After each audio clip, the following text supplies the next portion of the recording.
Olá a todos, estamos iniciando o nosso podcast, a estreia, né? E os meus convidados já estão aqui. Trata-se do Natanael Nascimento, ele que é servidor público, advogado, foi diretor da penitenciária do Estado de Roraima, secretário de Estado da Justiça e Cidadania por 3 vezes, vereador de Boa Vista por 3 mandatos e presidente da Câmara de Vereadores de Boa Vista. Além disso, é conselheiro penitenciário do Estado de Roraima. Bom Nascimento, prazer, viu? Prazer é nosso, pastor, a honra muito grande de estar participando aqui pela primeira vez no início de tudo, né? Para nós é uma alegria muito grande, a satisfação, principalmente tratar de assuntos tão importantes para todos nós nesse momento. E, além disso, é capitão da reserva, né, do Exército Brasileiro. Para mim também é uma honra, e quando eu penso que o nosso capitão, né, hoje a patente de capitão está em alta, né? Sim. Porque temos o capitão do povo e temos o capitão R2 de Roraima, que está aqui. Muito bom. Também Natália Adriane dos Santos Nascimento. Coincidência, é sua filha, né? Exatamente. E a mesma é formada em Direito pela Universidade de Alagoas, né? Do Estado de Alagoas. Pós-graduada em Direito Público pela Escola da Magistratura Federal do Estado do Paraná. Atuou na Defensoria Pública do Estado de Roraima durante 6 anos, no âmbito criminal e de família. É advogada atuante nas áreas do direito administrativo e civil. Muito bem-vinda. Obrigada, pastor. Também quero agradecer esse convite honroso de participar desse podcast, Pastor Milton e convidados, o podcast inaugural, né? Então, eu me sinto honrada de participar, principalmente desse tema, que eu gosto muito, sou muito próxima dele, debater ainda mais nesse momento, que é um momento decisivo para nós brasileiros, né? Eu Sim. agradeço. Bom, o tema que iremos abordar é a igreja no contexto político atual, né? E este é um tema que considero pertinente para o momento e escolhi vocês para conversarmos sobre esse assunto, né? E minha primeira pergunta a vocês é a seguinte: a igreja, durante muito tempo, ela manteve-se distante da política. Mas, nos últimos tempos, a igreja tem se inserido nessa discussão e tido um papel mais ativo nessas questões. Para vocês, na visão de vocês, isso é um acerto ou constitui-se em um erro da igreja? Pastor Milton, a gente acompanha já há muito tempo, né? A gente tem a formação cristã desde criança, jovem, e a gente viu que durante décadas as igrejas evangélicas tratavam de certa forma a política como algo que não era interessante para se discutir com os fiéis. Isso se enraizou no mundo cristão, no mundo evangélico, e que somente agora, nos últimos anos, é que nós vimos uma participação mais efetiva dos crentes, dos evangélicos no mundo político. E nós não podemos dissociar o praticante da fé cristã do cidadão, porque nós temos uma vida que, independentemente da fé que se pratica, nós participamos diariamente das decisões do nosso país. Então, para mim, aquilo que se fazia antigamente, que se orientava, que se isolava o evangélico da discussão política, foi um equívoco, porque até hoje ainda tem gente que, de certa forma, ainda observa a política como uma coisa nociva dentro da igreja, e não é. O crente, o evangélico, ele é um cidadão, ele vota, ele tem o direito de escolher. E como é que o evangélico ou o cidadão vai escolher o seu representante, escolher o seu governante, se ele não discutir, Sim. se ele não participar? E hoje nós estamos vendo questões que são caras para o mundo cristão e que talvez tenha sido isso que arregimentou essa força gigantesca que hoje nós podemos considerar que o mundo cristão tem uma força gigantesca que inclusive está assombrando aqueles que são contra. Sim. Mas, na minha visão, eu entendo que o que está ocorrendo hoje no mundo evangélico é acertado. Nós temos que participar, discutir diariamente, inclusive os líderes, na sua maioria, têm levado essa discussão e têm orientado os seus fiéis, muitas vezes não indicando o candidato, mas indicando principalmente as características, indicando, né, dos que podem representar as pautas cristãs. Exatamente. Então, isso tem sido um avanço espetacular e eu reputo da maior importância para o mundo cristão. E aí, respondendo à sua pergunta, eu creio que agora foi acertado esse movimento que hoje se encontra nas igrejas discutindo a política do nosso Brasil. Natália, doutora Natália, essa questão da participação da igreja na política, ela também desperta muitas pessoas para uma participação um tanto que mais efetiva. Contudo, essas pessoas, às vezes, elas não se comportam de forma decente a representar a igreja que ela professa, né? No caso, a igreja cristã, que é o tema do nosso podcast. Você vê que certos comportamentos de crentes prejudica essa participação da igreja na política? Pastor, todo comportamento influencia para algum lado, né? Quando nós agimos com algum tipo de excesso ou um comportamento desconectado com a palavra na qual nós professamos, isso vai trazer algum tipo de influência. Então, assim, claro que agora que nós estamos tomando as rédeas de novo da questão da política, porque muitos anos, como o meu pai falou, nós passamos muito tempo afastado disso, porque eu acredito que até narrativas foram criadas. Sim. Que a igreja não podia se misturar com o Estado. Quando foi criada a separação do Estado e igreja, criou-se uma narrativa que nós não poderíamos mais participar, que isso não fazia parte, né?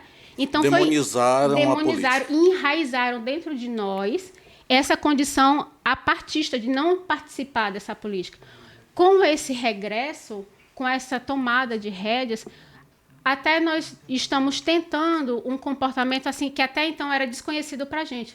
Alguns agem de uma forma mais com bom senso, outros, eu acredito que não estão ainda sabendo lidar com essa nova realidade, entendeu? Sim. Mas uma realidade válida, como foi dito. Nós não podemos estar afastados da política, nós estamos insertos nele. Como disse o doutor Nascimento, né? O cristão também é um cidadão, né? E como cidadão, naturalmente, tem responsabilidades com o seu país, com o seu estado, com sua cidade. Eu imagino assim como a gente dentro de um barquinho, né? Estamos dentro do barco, porque nós somos cristãos. E o mundo e a política estão ali, no lago, no rio. Não significa que nós vamos nos misturar, mas nós estamos ali incertos. Então, precisamos, com nós... Se o barco naufragar... Se o sistema entrar, a gente naufraga, mas nós estamos ali tratando com a política sem precisar naufragar naquilo que tem de ruim, entendeu? Certo. Como pastor, né, de uma igreja, eu tenho me preocupado muito com a temática do momento que envolve as pautas dos costumes, né? E essa preocupação que tenho tido, acredito que outros pastores também a têm tido, é o que nos leva a discutir esses assuntos hoje dentro da igreja. Mas eu vejo também que, às vezes, determinado comportamento de certos líderes pode levar, ou até mesmo determinados políticos já eleitos, pode levar a igreja a ter certas... Receios, né? Me ajudem aí, a ter certos receios, né, de participar da vida pública, né? O senhor percebe isso também? Sim, ou não? pastor, exatamente. Como nós já chegamos a essa conclusão, isso é um fato novo para o mundo evangélico, né? Sim. Claro que em vários estados brasileiros já existiam vários representantes do mundo cristão, mas esse envolvimento mais aguerrido, mais agressivo do mundo evangélico, ele remonta dos últimos anos, 8, 10 anos. Então nós estamos enfrentando um novo conhecimento, estamos desenvolvendo isso. E é natural que tudo aquilo que é novo, uma nova experiência, existe uma oportunidade maior de haver desacerto. E a gente tem visto isso. Maus representantes, às vezes, ou equivocados, né, daquilo que ele se propôs a fazer. A forma como se está fazendo política dentro da igreja. Às vezes até a condução também pelo líder, que não é da melhor forma, mas isso tudo vai se aperfeiçoando. A proporção que vai acontecendo o pleito, uma eleição daqui a 2 anos, tem outra eleição, depois de 2 anos tem outra eleição, e esse processo ele vai se aperfeiçoando. As pessoas vão se conscientizando dentro desse novo mundo para que tenha a melhor decisão. E o senhor acha que o crente hoje ele está mais consciente?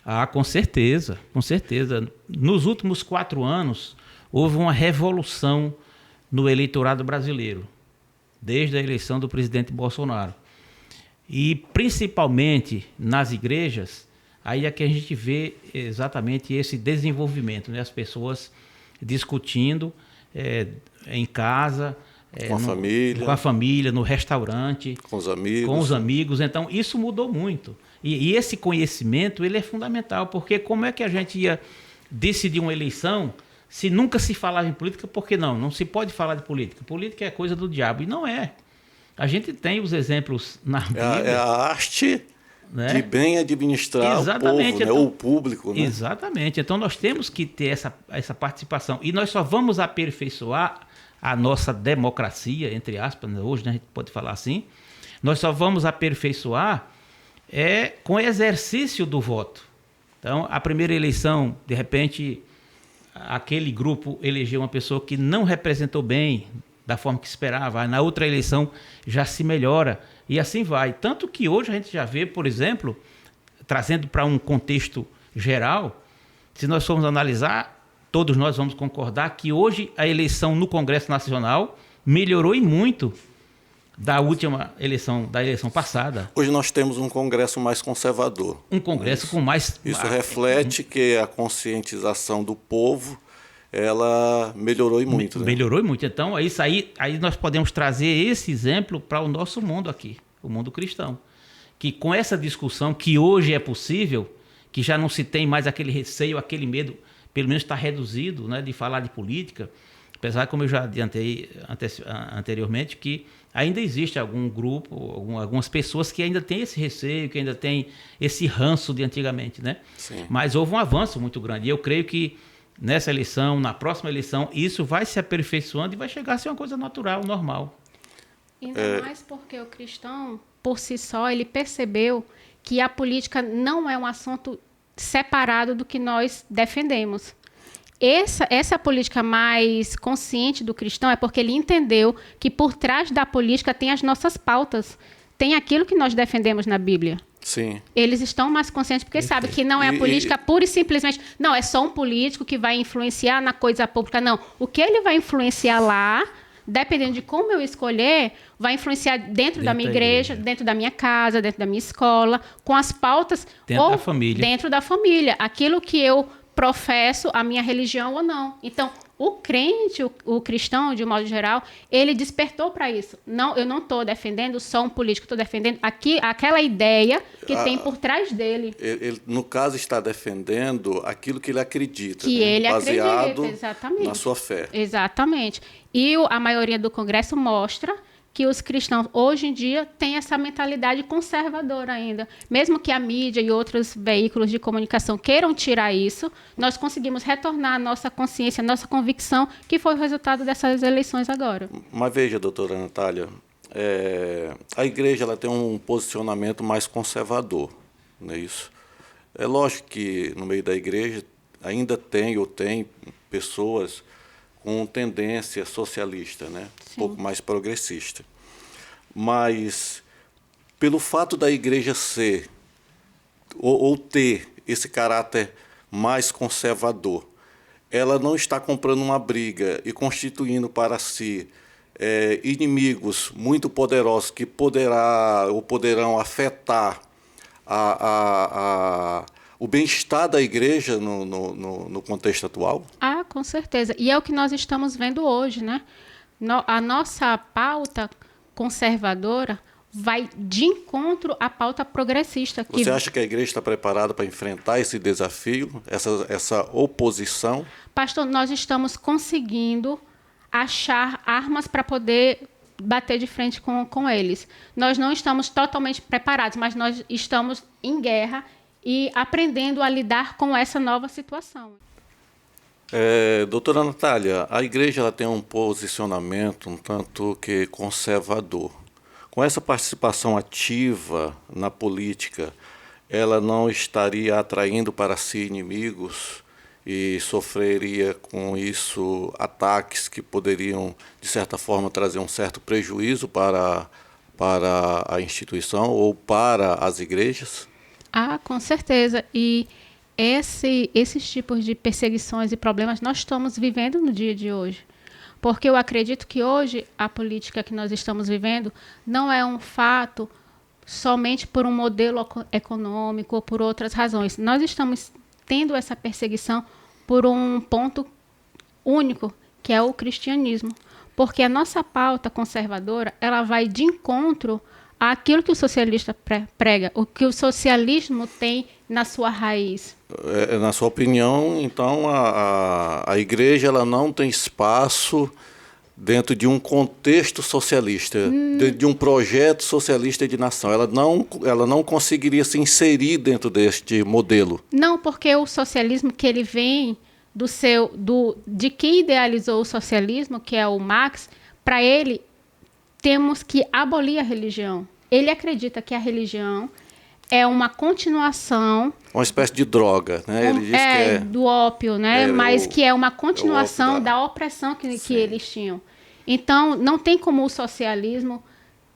A igreja e o socialismo... andar juntos, entendeu? Entendi. E eu ainda vejo, viu, pastor, nessa questão que a Natália respondeu, que a igreja ela não tem alternativa. Chegou num ponto, por exemplo, como o senhor falou, a igreja tem uma conduta conservadora. Sim. Aliás, grande parte da sociedade brasileira, ela é conservadora.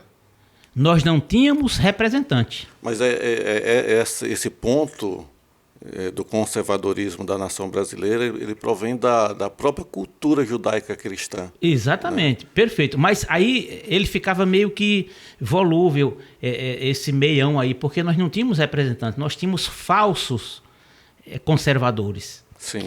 Que enganaram a sociedade brasileira por muito tempo. E que coopera também que hoje o socialismo mostra mais a cara dele, né? Sim. Hoje nós conseguimos perceber mais Antes não tinha essa percepção. Não essa percepção. Porque não havia essa divisão. Não havia essa divisão e eles trabalhavam muito sorrateiramente. Hoje não, eles colocaram a cara, as garras para fora e nós sabemos realmente o que eles querem, né? Na pauta progressista deles. E aí chegou nesse ponto que a igreja foi, vamos dizer assim, entre aspas, encurralada. Na sua concepção, então, a igreja foi chamada para a briga. Para a briga, não tinha como fugir. Porque aquilo que o socialismo quer impor vai tirar do contexto a religião, vai tirar do contexto a igreja. Se não tirar totalmente, vai eliminar. Mas destrói... Vai amputar todos os princípios. Os princípios. Destrói, no caso, os princípios que embasam a doutrina da igreja. Exatamente. As pedras fundamentais do cristianismo vão ser abaladas, vão ser removidas. Né? Exatamente. Então, quando o camarada, um parlamentar, propõe, por exemplo, um projeto de lei que o pastor seja obrigado a fazer um casamento homossexual, em que o princípio cristão, aquilo que é pregado na igreja, não condiz com isso. Então, totalmente... Então quem conhece a palavra pastor, de Deus é totalmente oposto. A igreja foi colocada na parede e teve que se movimentar. E aí esse gigante, na minha visão, esse gigante do mundo cristão se levantou e hoje... Despertou, na sua opinião? Despertou. E não só a igreja evangélica, mas, inclusive, grande parte da Igreja Católica também, que muitas delas têm esses princípios basilares lá. Mas me parece, não sei se estou enganado, que ainda existe uma parcela da Igreja Católica que ainda apoia essas pautas de esquerda. Na visão de vocês, isso seria por falta de conhecimento ou eles têm consciência do projeto socialista para a nação? Olha, a gente sabe, pastor, que a Igreja Católica ela foi uma das grandes responsáveis pela ascensão desse movimento no Brasil. Sim, sim. A base, por exemplo, do PT, do lulismo, foi na Igreja Católica. Dentro da Igreja, ele confessa isso, né? Ele confessa. Então, isso. Esse crescimento deixou raízes lá. A gente já vê muitos padres de uma nova geração com uma pregação totalmente raiz evangélica, cristã, defendendo os princípios cristãos. Aí, vez por outra, aparece aquele mais antigo que veio dessa concepção desse mundo progressista, que ainda continua. A gente viu o exemplo agora na Basílica de Aparecida, quando o presidente chegou lá, que o bispo ficou incomodado com a presença do presidente. Sim. Então, aquilo ali demonstra que uma parte da Igreja Católica ainda está sofrendo desse enraizamento que houve no início. Porque, na verdade, a gente tem que admitir que quando nasceu esse movimento socialismo no Brasil, ele tinha um discurso muito bonito. Aliás, o discurso socialista é bonito, né? Sim. É enganador. Vem de sonhos, né? Promessas. Só que só fica no sonho mesmo. Mas veja só, nós temos tido nos últimos tempos, a exemplo da Nicarágua, né, uma grande perseguição em que os católicos têm sido os mais afetados, inclusive com padres e freiras expulsas da nação. Doutora Natália, você não tem achado assim que a participação do Papa, nesse caso, tem estado um tanto que apagada? Negligente, né? Um pouco negligente com relação à Igreja da Nicarágua? Ah, com certeza. Eu não tenho visto manifestação dele. Não, inclusive... Né? Esse posicionamento foi cobrado pelas redes sociais, que ele viesse a se manifestar, e mesmo assim ele se manifestou de uma forma muito superficial, o que é estranho, né, para uma autoridade religiosa mundial, máxima do catolicismo, ver os seus fiéis ali sofrendo e não emitir qualquer tipo de revolta. Não ter um posicionamento mais enérgico. Não, exatamente. Qualquer tipo de revolta não foi dado por ele, o que é estranho, né?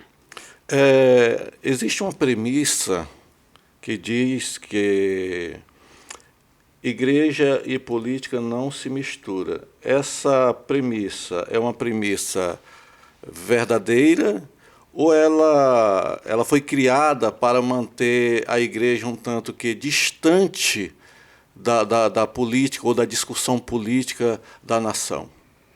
Eu acredito que foi uma narrativa criada, como eu já falei, né, para deixar de fora as pessoas de bem que poderiam realmente trabalhar de uma forma limpa, de uma forma que pudesse cooperar realmente para o bem. Então, nós que somos pessoas de bem, nos afastamos e deixamos com que os ímpios tomassem conta e transformassem a política no retrato que nós temos hoje. No âmbito de corrupção. No corrupção. Porque quando a gente pensa em política, o que a gente pensa? Na corrupção. Pessoas de má índole, que só querem nos enganar, que não estão nem aí para o bem comum. E aí a gente vê nesse ponto, pastor, que, por exemplo, essa preocupação com a religião, ela parte de quem? Do socialismo. Sim. Quem é conservador, quem é de direita, eu não vi ninguém se pronunciando, preocupado em isolar as igrejas. Não vi. O que eu vi foi um candidato, no caso o Luiz Inácio Lula da Silva, dizer que ia colocar padres e pastores nos seus devidos lugares, como se eles estivessem fora do lugar. Que lugar seria esse? Não é verdade? Então, o lugar provavelmente... Espero que não seja igual na cadeia ou expulso do país. Igual o do Daniel Ortega. Então, Sim. veja só, aí a gente vai ver a diferença de tratamento, e aí essa narrativa que o senhor se referiu e a Natália também, eles criaram uma narrativa que igreja, que religião e política não se misturam. Por quê? Eles sabem, o socialista sabe, que a igreja tem esse espírito de corpo muito forte. E tem a sua força, né? E tem uma força muito grande. Hoje, Que se vê a força dos cristãos hoje, que está sendo uma parcela que vai definir. Muito grande. Hoje, mas há um preço que está sendo pago por isso, né? Eu tenho visto muito nas redes sociais críticas a esse posicionamento da igreja brasileira, nesses últimos dias principalmente. E ataques ferrenhos contra líderes, contra pastores que têm orientado os seus fiéis acerca dos perigos que acredito que todos estão vendo acontecer, né? Esses ataques que...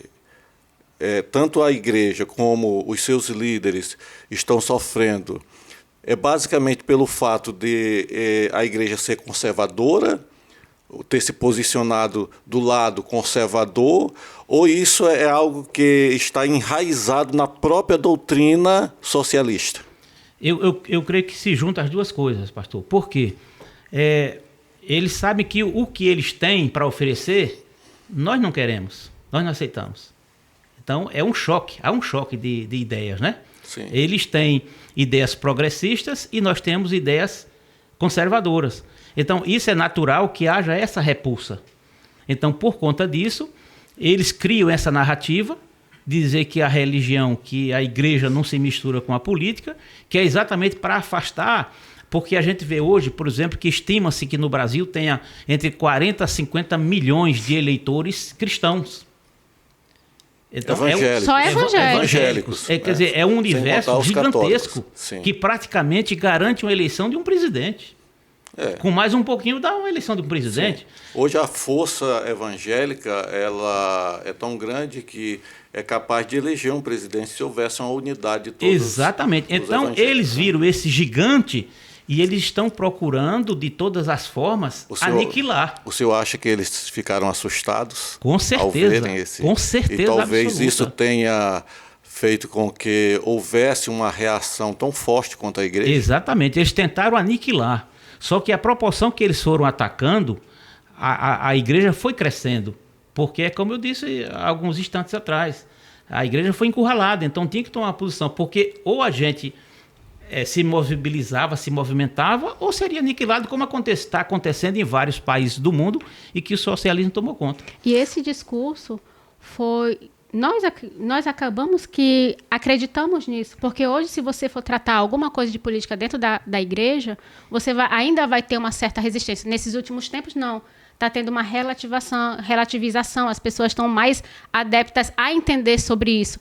Mas, se você for conversar com algumas pessoas, elas ainda são resistentes, porque esse discurso foi tão enraizado dentro das nossas próprias igrejas que os fiéis são...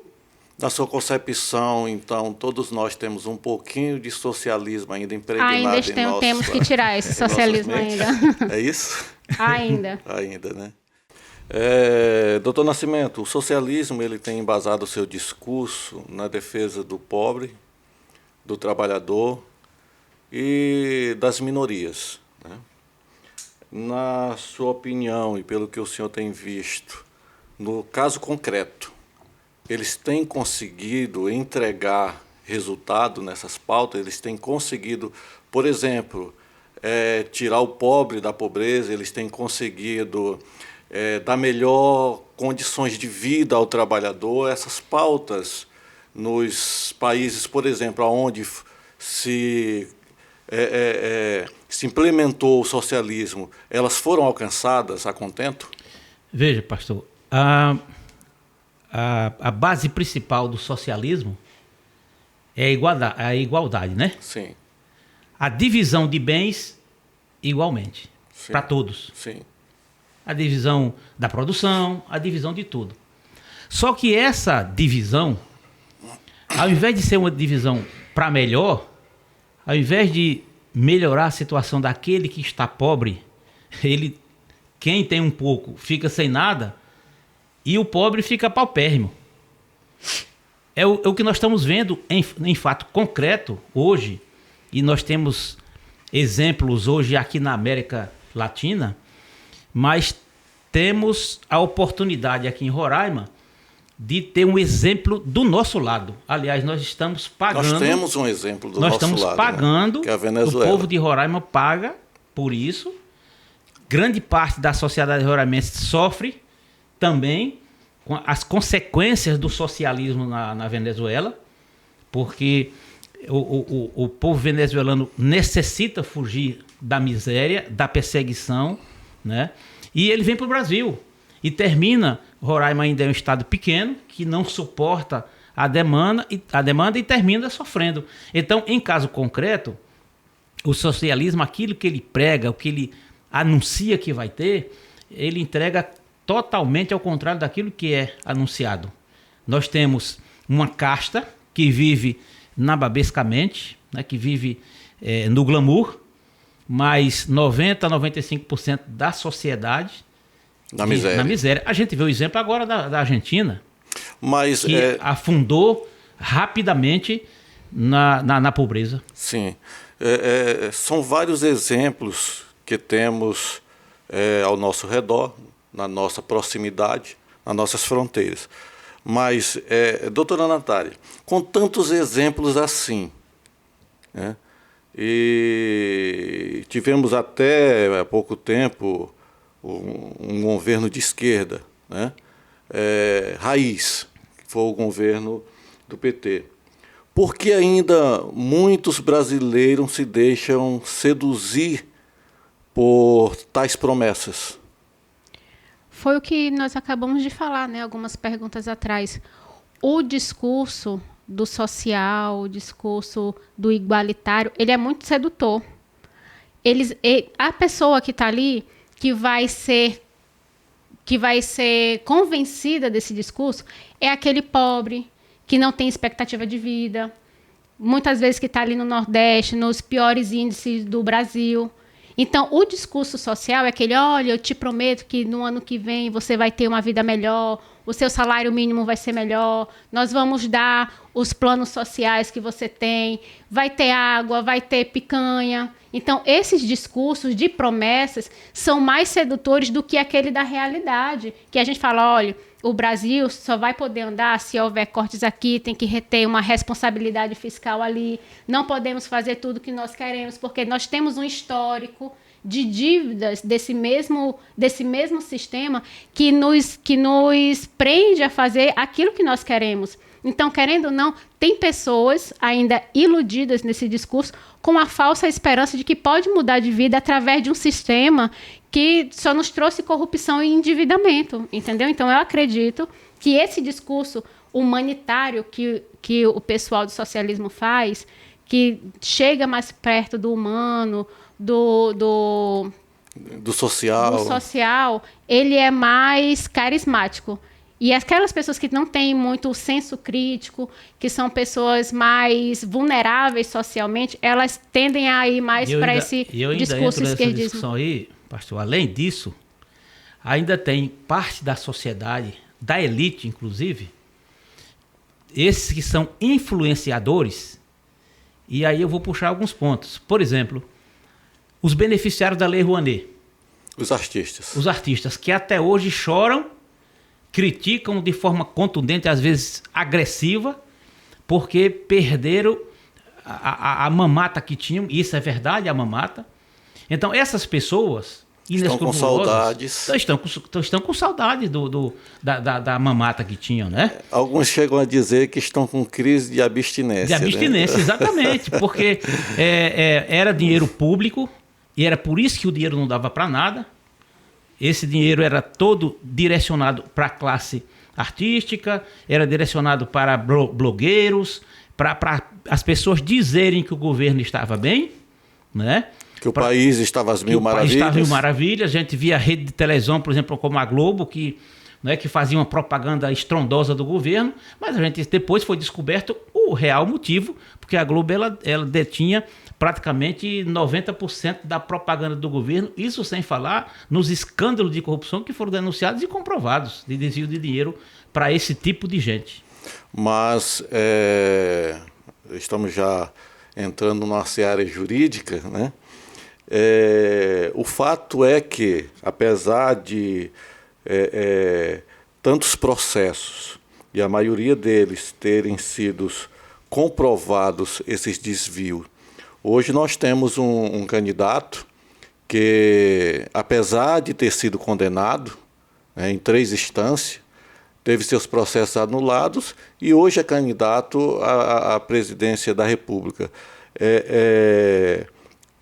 Na visão do senhor, houve uma certa militância política por parte da Suprema Corte, que no caso anulou esses processos, ou o senhor vê que houve realmente um erro, né,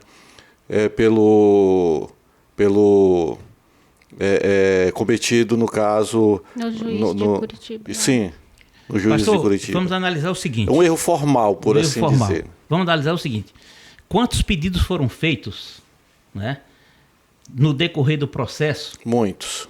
Alegando essa ilegalidade. E nunca foi visto. Isso, o Luiz Inácio Lula da Silva foi julgado em primeira instância, no Tribunal Regional Federal, no STJ, vários recursos foram mandados. Inclusive teve a pena aumentada. Teve a pena aumentada, foi para o STF. E aí, nesse jogo combinado, a gente só tem uma palavra para dizer sobre isso, viu, pastor? É lamentável o que nós estamos vivendo hoje no país, lamentável sob todas as formas. Porque o cidadão brasileiro mais simplório que existe, ele sabe que houve uma manobra do Supremo Tribunal Federal, que começou com o ministro Fachin, né, que ele entrou com a medida, concedeu, ele sozinho descondenou o Lula, e depois o Supremo validou. Então, o Brasil hoje sabe o mais simples do cidadão, e nós não podemos esconder isso. Eu sou cidadão, eu tenho o direito de falar aquilo que a gente está enxergando, o que a lei diz, o que a lei fala, aquilo que foi decidido. Né? Mas veja bem, no caso do ex-presidente Lula, nós temos um caso concreto, né? Algo que aconteceu, que foi comprovado em 3 instâncias da Justiça, e mesmo assim nós temos visto determinadas ações por parte, por exemplo, do TSE, proibindo meios de comunicação se referirem a ele pelaquilo que ele foi condenado. Pelo que ele foi condenado. E, né? Por tudo que ele passou. Porque ele foi preso, não pode dizer que ele foi preso. Sim.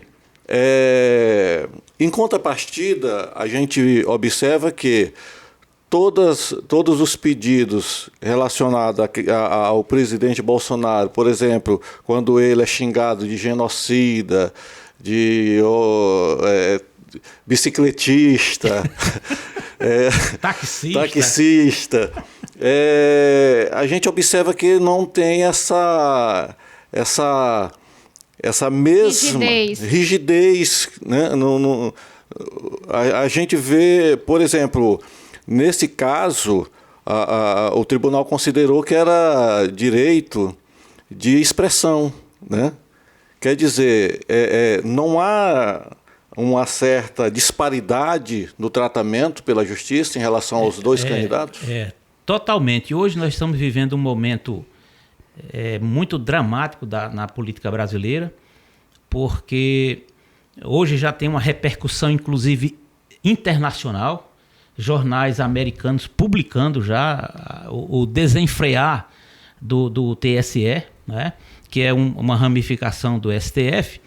E a gente está vendo, o povo brasileiro está vendo, e eu creio que essa atuação do TSE emparedando o presidente Jair Bolsonaro e dando todos os benefícios para o candidato Lula, isso vai levar a uma vitória muito mais avassaladora do presidente Bolsonaro, porque as pessoas estão minimamente inteligentes, estão vendo que há uma perseguição implacável, uma vontade do tribunal em eleger um candidato, que não deveria ser assim.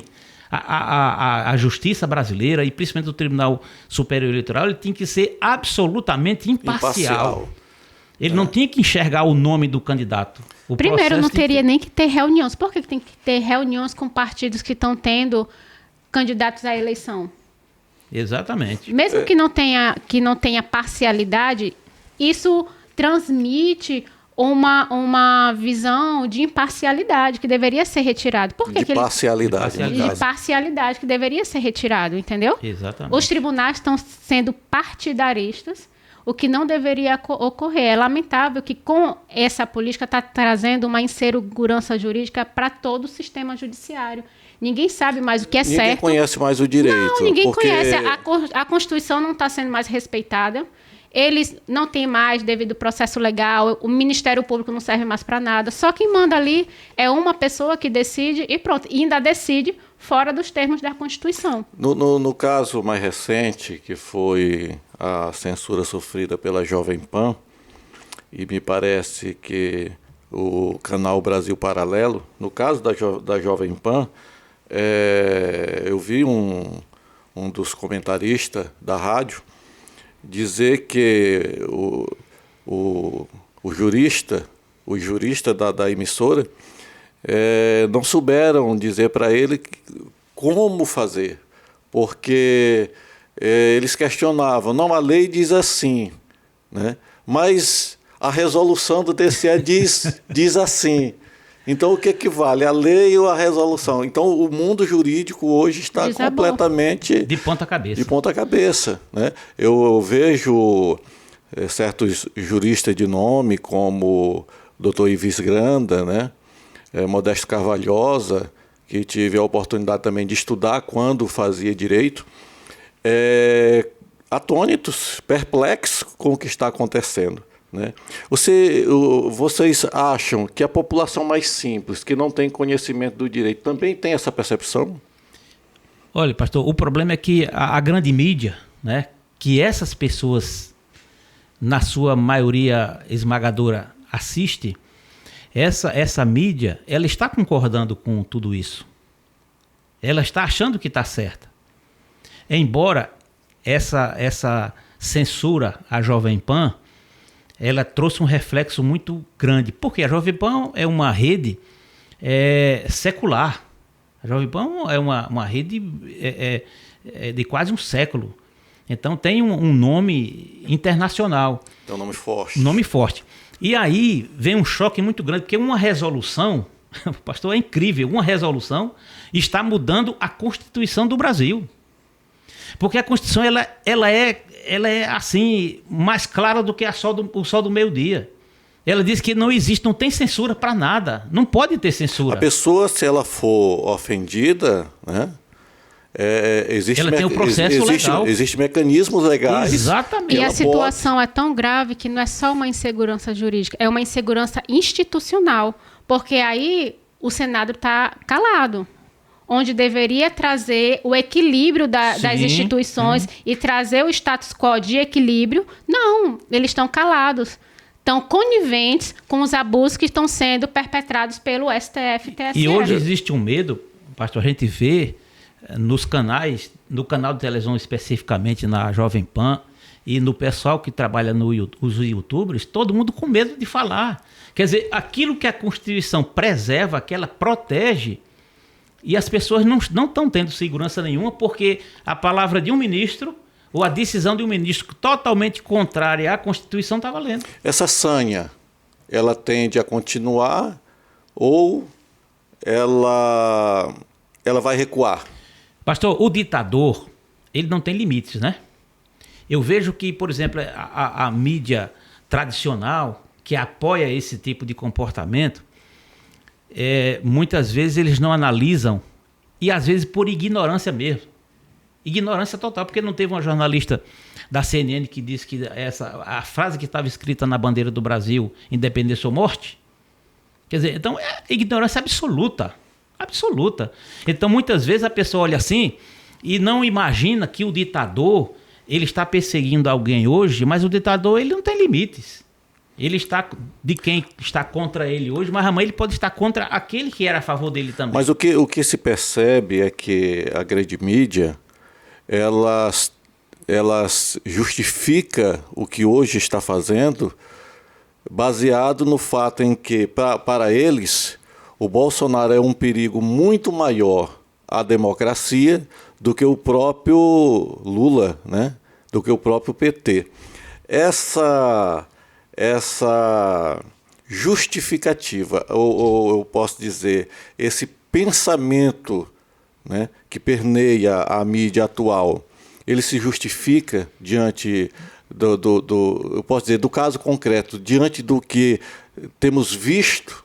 Olha, a gente vê um presidente hoje que é absolutamente democrata, né? Quer dizer, ele combate todo tipo de qualquer forma que seja de cerceamento da liberdade de expressão, de seja o que for, porque o homem mais atacado nesse Brasil hoje chama-se Jair Messias Bolsonaro. Inclusive democrata em excesso, né? Em excesso até. Muita gente diz que ele está sendo democrata demais, né? Então o risco hoje não é Bolsonaro. E aí, concluindo aquela pergunta que o senhor fez, eu creio que quando virar o ano que tomarem posse os novos senadores e deputados, eu creio que essa situação vai mudar. Nós vamos ter um Congresso... Eu tenho um certo receio, doutor Nascimento e doutora Natália. Veja, vamos trabalhar por hipótese aqui. Se a esquerda vencer, né, eles terão dois poderes, né? O executivo e o judiciário, que tem se mostrado mais à esquerda do que à direita, ou até mesmo se posicionar de forma neutra. Então a gente percebe uma certa tendência. Pois bem, na nossa vizinha Venezuela, nós tivemos um caso, né, interessante, que a Venezuela elegeu um congresso de oposição, o senhor deve bem lembrar, e esse congresso de oposição, dado ao que Maduro vinha fazendo, né, ao que ele estava implementando, destituiu ele do cargo de presidente e nomeou um substituto, que era o presidente da Assembleia, o Juan Guaidó, se não me falha a memória, né? Mesmo assim, pelo fato do Maduro ter o judiciário do lado dele e as Forças Armadas, né, essa ação do Congresso venezuelano não surtiu nenhum efeito. Ele permaneceu no poder, permaneceu no cargo e consolidou o golpe, né, na democracia, ferindo e matando de vez a democracia venezuelana. Não sei se eu estou errado.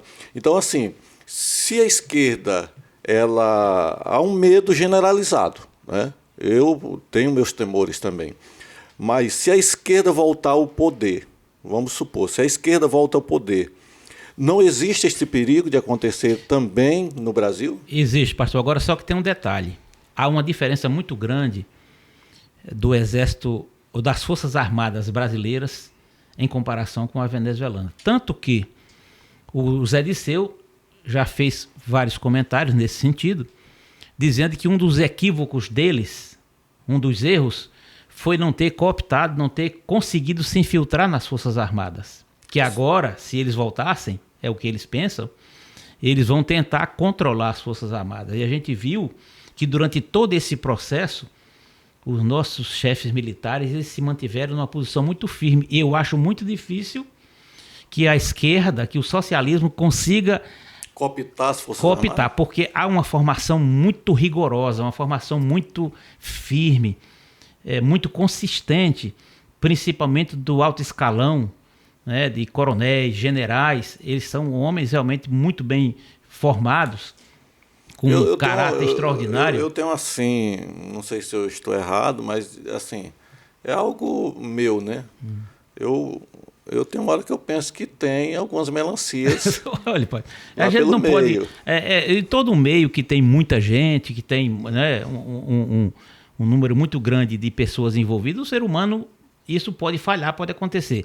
Mas a gente vê que, de modo geral, e a história comprova isso, né, que nós conseguimos passar por momentos conturbados da política nacional, e as Forças Armadas sempre foram forças de equilíbrio. Tanto que, quando se disse que as Forças Armadas eram o poder moderador, o que é que o Supremo fez? Logo pulou lá fora, para dizer que não era moderador. Mas o Toffoli, ele reivindicou essa função para ele, mas a Constituição não diz. Inclusive dizendo que o STF estava exercendo esse poder. Isso aí ele não está mentindo, não. Ele está certo, porque realmente o STF, desde a nomeação do Ramagem, até hoje, o que o STF fez foi interferir. Então ele não está errado, não. Nesse ponto ele está certo. Agora...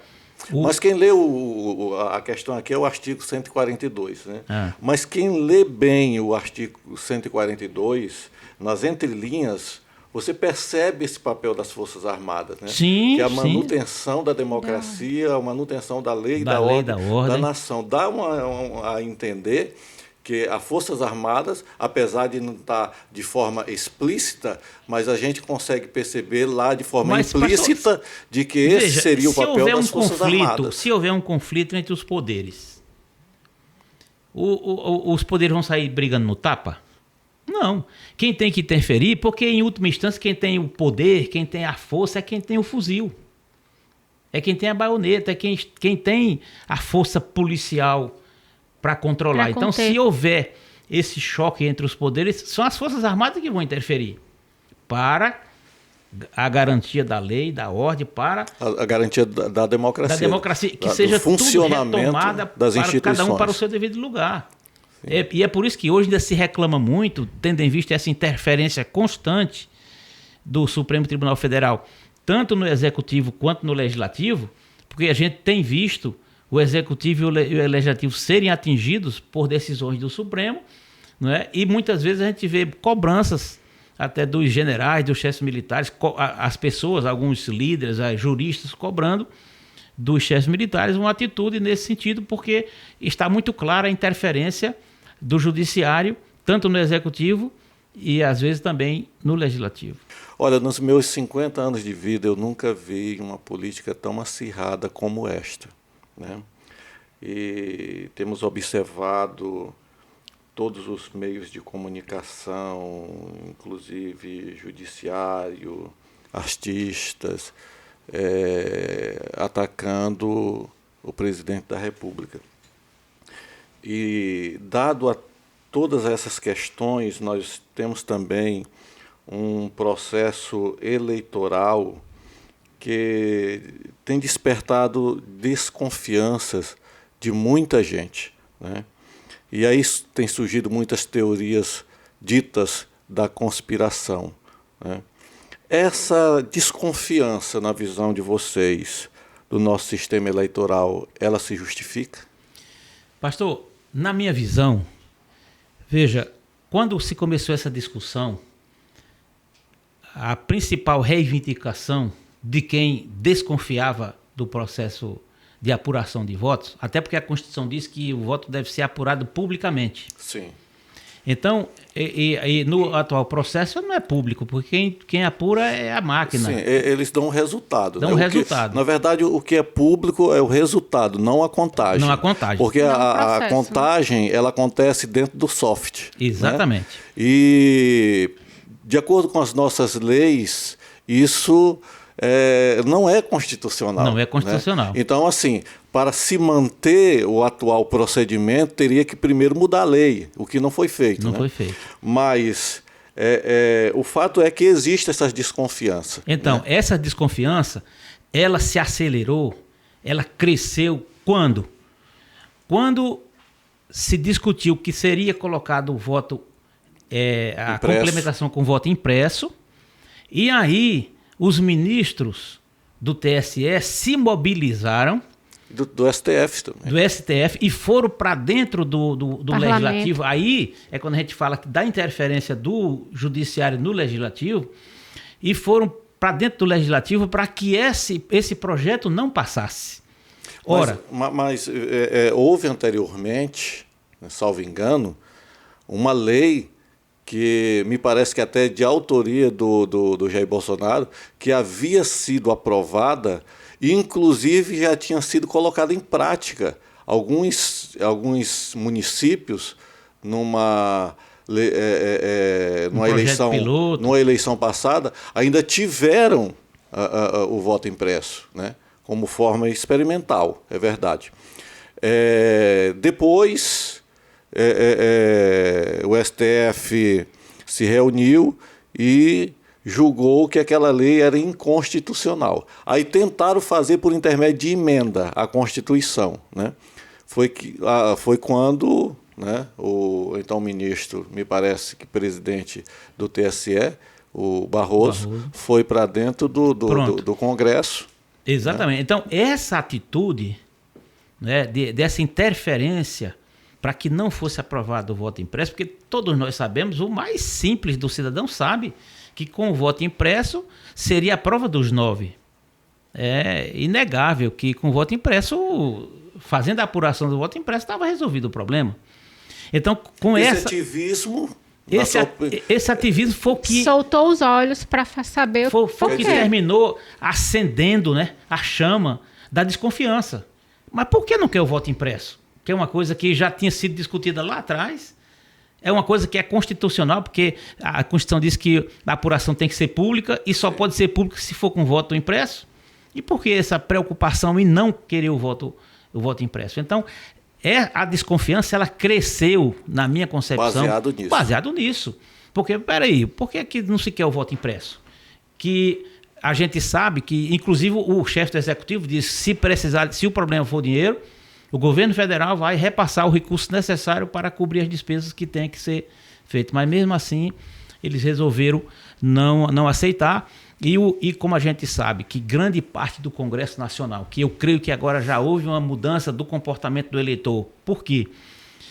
Com grande parte de deputados e senadores envolvidos em processos, e quem julga os deputados e senadores é o próprio Supremo, então eles ficaram, de certa forma, comprometidos com essa situação e terminaram atendendo a esse ativismo, essa interferência. Parece que houve até uma troca de parlamentares nas comissões. Trocaram nas comissões, na Comissão de Constituição e Justiça. Então foi uma interferência assim realmente absurda, né, que é totalmente reprovável, mas aconteceu, né, e o processo está aí, e ele deve, eu creio que agora, com a reeleição do presidente e com esse novo Congresso, eu creio que na próxima eleição nós já teremos o voto impresso, porque é um Congresso totalmente renovado, pelo menos em grande parte, e que essas pessoas se elegeram com esse discurso. Sim. Com esse discurso da mudança, da transformação, né, do aperfeiçoamento, porque nada mais é, o voto impresso nada mais é do que o aperfeiçoamento do processo eleitoral. Sim. Mas, infelizmente, os ministros não entenderam assim e eles tinham força necessária para dentro do Congresso fazer essa mudança e permanecer com esse sistema, e terminou acontecendo assim mesmo. E nós estamos ainda hoje aí vivendo essa dificuldade, ainda sob a égide da desconfiança, tanto que a fiscalização das Forças Armadas ainda está rendendo, né?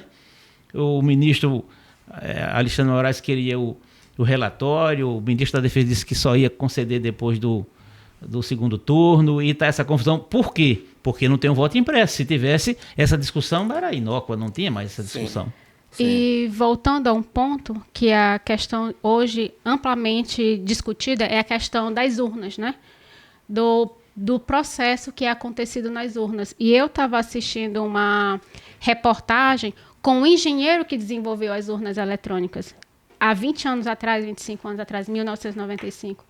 E hoje, na opinião dele, que eu assisti essa entrevista tem mais ou menos um ano, ele falava que hoje é necessário ter esse voto impresso, essa auditoria, porque hoje não se tem essa validade jurídica, porque a urna, um papel em branco não tem nenhuma validade jurídica. Então, na opinião dele como técnico, porque hoje nós temos uma discussão da urna eletrônica, uma discussão com instituição e política. Nós não temos uma discussão técnica. O TSE não abriu espaço para ter uma discussão técnica em relação a isso. Mas eu também já vi alguns vídeos, inclusive de um moço, eu esqueço o nome, não sei o que lá, Aranha.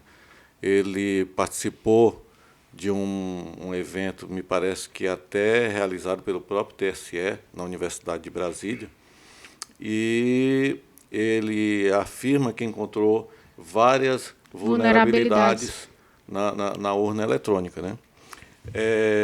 O grande problema é que ninguém sabe o motivo pelo qual essa insistência do judiciário brasileiro em se opor, né? Exatamente. Isso é o que nasce essa desconfiança, né? Perfeitamente, foi exatamente isso aí. Perfeito, perfeito mesmo. Então, assim, se houvesse uma mudança nisso, certamente isso... A temperatura ia lá para baixo. Inclusive, essa questão de concentrar a apuração dos votos somente no TSE. Por que tem que haver a concentração somente lá? Porque é um pessoal seleto que acompanha essa questão da apuração. Essa questão da apuração, inclusive, a lei fala disso, da segurança dos dados, elas deveriam ser divididas entre todos os TSEs para poder ter uma melhor cadeia... TRS ter uma melhor cadeia de confiabilidade. Mas não, todos os arquivos... Eu até penso, doutora Natália, que se tem uma sala que apura, né, que apura o resultado de todas as urnas, né, ou seja, que faz a somatória de todos os boletins, o certo, penso eu, que seria ter uma sala anexa com os mesmos equipamentos ligados aos equipamentos centrais, em que eles pudessem também acompanhar, no caso, os representantes dos partidos. Uma apuração pública que as autoridades pudessem... O representante dos candidatos estivessem ali olhando e fosse apurado de forma transparente, né? Então surge aquela narrativa da sala cofre, da sala secreta, que ninguém tem acesso. É uma incógnita, né? Exatamente. É algo que deixa todo mundo com começa a surgir histórias, uma pulga atrás da orelha. Exatamente. E poderia ser resolvido de forma tão simples, né? Bem simples. Então, essas coisas são mesmo para se pensar. Esperamos que isso mude, né? Eu creio que nessa nova legislatura esses gargalos que nós temos aí, muitas pendências que ficaram para trás, elas serão resolvidas. Bom, vamos para o final, né? Nesse último pleito, né, do primeiro turno, nós tivemos aí 2 candidatos principais que se sagraram vencedores, né, partindo para o segundo turno. Não sei se eu deixei que as minhas percepções me enganassem, mas eu não vi assim uma comemoração por parte do candidato vencedor do primeiro turno, né? Ou seja, uma comemoração assim mais enérgica, né? Eu não vi aquela alegria, eu não vi aquela espontaneidade. Em verdade, nem houve comemoração, né? Não se viu isso nas cidades. Eu estive olhando, por exemplo, na Bahia. A Bahia deu 3.800.000 votos de diferença para o candidato Lula, né? É muito voto, né? Muito voto. É muito voto. Eu vi um vídeo de um rapaz que fez uma gravação logo após a eleição, mostrando que não havia nenhum tipo de comemoração na cidade, né? Vocês tiveram essa percepção também ou foi só Com eu? certeza. Eu vi essa reportagem também no principal centro do Brasil, que é a Avenida Paulista, em São Paulo, onde se aguardava milhares de pessoas Para comemorar? E, na verdade, lá tinha meia dúzia de gatos pingados, com uma bandeira vermelha na mão e desanimados, sem nenhuma alegria. Então, realmente foi uma decepção muito grande. Não sei se é porque realmente não tinha eleitor, porque, como o pastor falou, na Bahia foram 3.800.000 votos de diferença. Então, cadê esse povo para comemorar? Tinha que estar lá para comemorar, porque realmente ainda ganharam o primeiro turno. Sim. Mas o que a gente viu foi um país num ambiente De luto? de luto, sepulcral, né? numa tristeza só. E aí, tudo isso, inclusive, contribui para outras conclusões, né? Então, lamentavelmente, tudo concorreu para essa desconfiança. E agora nós estamos, agora sim, polarizados mesmo, porque só tem dois, né? O camarada tem que escolher. Se ele não estiver convicto, o candidato tem que escolher o menos ruim para ele. Então, não tem saída. Eu acho que agora é para valer. Há chances de virada do presidente Bolsonaro na visão de vocês? Pastor, a gente vê o arco de alianças que foi conduzido pelo presidente Bolsonaro e está muito claro, né? Ele conseguiu arregimentar forças nos maiores colégios eleitorais do país. No caso, São Paulo, com o apoio do atual governador, o apoio do prefeito. Em Minas Gerais, com o apoio do governador Zema, que se reelegeu com 70% dos votos. Eu vi essa semana uma reunião, ele com mais de 600 prefeitos de Minas Gerais, arregaçando as mangas para defender o projeto Bolsonaro. E aí, em Minas Gerais ainda tem um agravante, porque o candidato Lula teve a infelicidade de atacar não só o governador, mas o povo de Minas, né, com ameaças ameaça velada, mas ameaça ao Zema. E se ameaça o governador, ameaça o Estado, né? Ameaça o Estado. Então, lá a gente viu a entrevista de prefeitos, eles com sangue no olho mesmo, com faca nos dentes, para eleger o Bolsonaro. Além de o prefeito de Maceió. Então, muitas lideranças fortes, que o próprio governador do Goiás, que lá o presidente tinha um candidato. Sim. Então, e agora também ele arregaçou as mangas, o prefeito de Maceió. Então a gente está vendo que foi um grande arco de aliança e o ex-presidente Lula, ele só conseguiu a Simone Tebet e o apoio do PDT, que inclusive o Ciro Gomes sumiu, né? Ele só disse que o partido apoiou, mas ele desapareceu, ninguém mais ouviu falar no Ciro Gomes. Então eu acho que o desânimo agora está maior.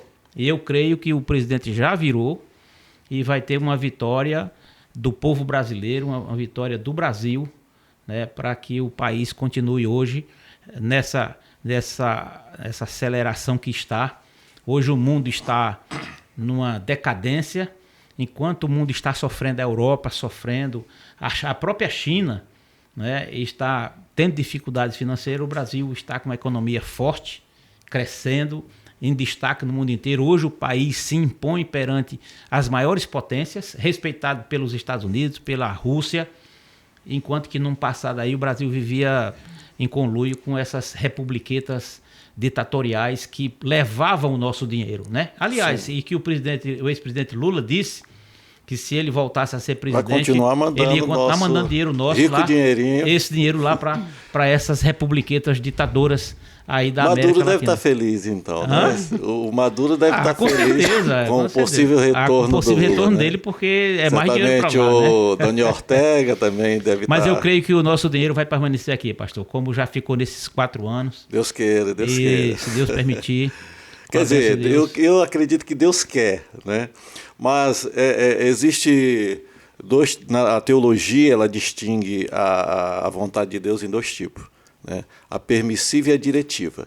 A permissiva é aquela que Deus não quer, mas pelo livre-arbítrio do homem, escolha do homem, ele permite porque ele respeita a decisão do homem. E a diretiva, que é aquela que ele quer e ele impõe, né, a sua vontade. Então, eu espero que Deus esteja com a sua mão sobre as nossas vidas, com a sua vontade diretiva. Como disse o pastor Júnior Trovão, né? Deus está no controle, mas Deus não vota, né? Eu tenho 50 anos de idade, né? E eu nunca vi falar nesses meus 50 anos de defração no Brasil, né? É verdade. E pela primeira vez eu estou vendo isso ser falado, né? Eu vi recentemente estatais, né? Sim, com recordes. Recorde de lucros, né? Eu tive vendo o Paulo Guedes falando que hoje a Petrobras bateu mais um recorde, né? Eu não sei quanto tempo faz que o Brasil não cresce mais que a China e esse ano, né? Está previsto um crescimento maior do que fantástica, simplesmente fantástica. Né? Então, assim, o Brasil está pronto para um boom, né? Exatamente. Um boom. Né? Pegar uma esquerda nesse meio tempo. Pastor, seria... eu creio firmemente em Deus que o Brasil, muito em breve, eu quero ainda assistir isso, o Brasil será a maior potência do planeta, em todos os níveis. Potência militar, potência educacional, potência na produção de alimentos já é. Já é. Maior produtor de alimentos. Exatamente. Então eu tenho esse sonho, essa convicção, e que ainda vou assistir, ouvir, dizer assim, o Brasil é a maior potência do planeta, com fé em Deus. Vamos esperar que os anjos digam amém. Né? Da minha parte, já é amém. Mas, queridos, olha, foi muito bom ter vocês aqui na nossa estreia, né, desse podcast. Eu acredito que foi muito esclarecedor, né? Muitas pessoas acredito que vão tirar suas dúvidas, né, por intermédio do que nós conversamos aqui. E vamos esperar uma outra oportunidade, né? Dia 30 está chegando. Está chegando. E vamos orar por nossa nação, pelo nosso país, para que Deus mantenha a sua mão sobre nós. Eu sempre brinco lá em casa, olha, vocês tomem cuidado, eu não quero comer cachorro.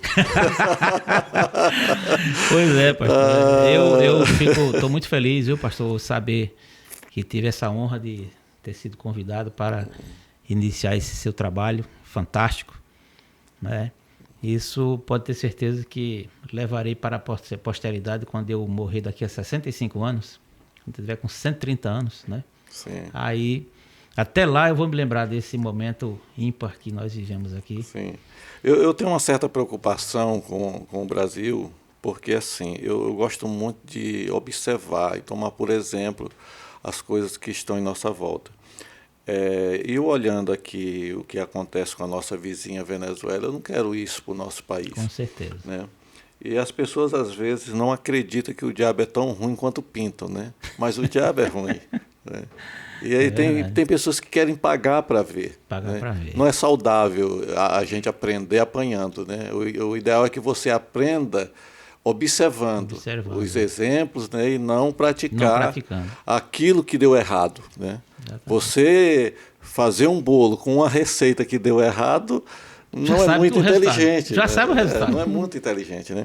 Então, observando aqui a nossa vizinha Venezuela, um Estado, ele não produz, né?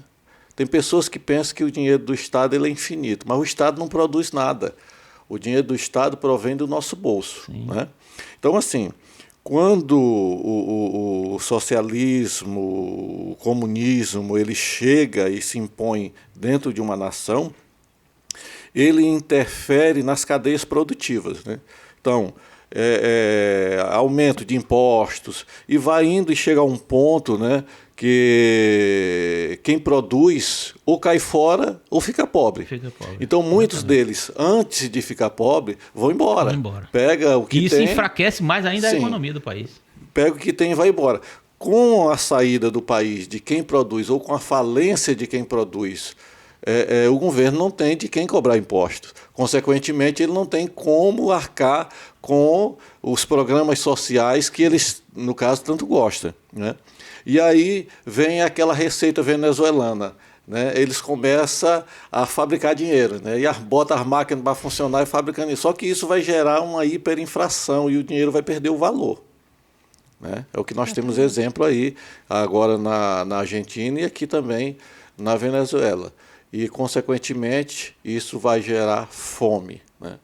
E eu me preocupo quando eu vejo um determinado candidato dizendo que vai aplicar a mesma receita de bolo que deu errado. Que deu errado. Né? Em vários países, não foi só um. Sim. Em vários países. Não existe nenhum único país, né?